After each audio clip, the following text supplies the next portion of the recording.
BizShort in seconds, say what matters. In a substantial move aimed at enhancing investor choice and product innovation, SEBI, Securities and Exchange Board of India, released a detailed consultation paper on 18 July 2025 proposing deep-rooted reforms to mutual fund regulations. Key proposed changes: 1. Simultaneous value and contra schemes allow each asset management company (AMC) to launch both value and contra equity schemes. Currently, only one style is permitted per AMC. Overlap in portfolio components would be capped at 50% to prevent redundancy.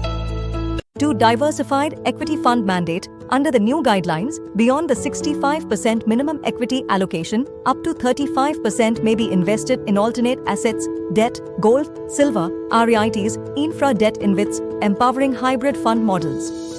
3. Debt funds access to REITs InvITs.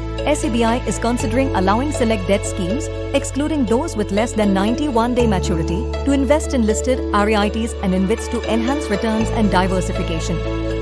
4. Expense ratio rationalization, exploring fee ceilings based on fund type and size, potentially reducing investor cost.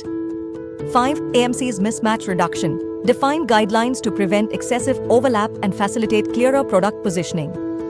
Rationale and impact. SEBI noted that India's mutual fund AUM surpassed 75 trillion rupees by June 2025, and product variety must keep pace with investor sophistication. Analysts believe reforms will attract higher HNI and institutional participation, deepen the onshore derivatives market, and reduce sectoral concentration risks. Retail investors stand to benefit from clearer labels, more diversified portfolios, and innovative fund options. The consultation remains open until 8 August 2025, after which SEBI will finalize the regulations and potentially roll them out by Q4 FY26. Source: Reuters Turn 0 News 24. Stay tuned on BizShort for more such update.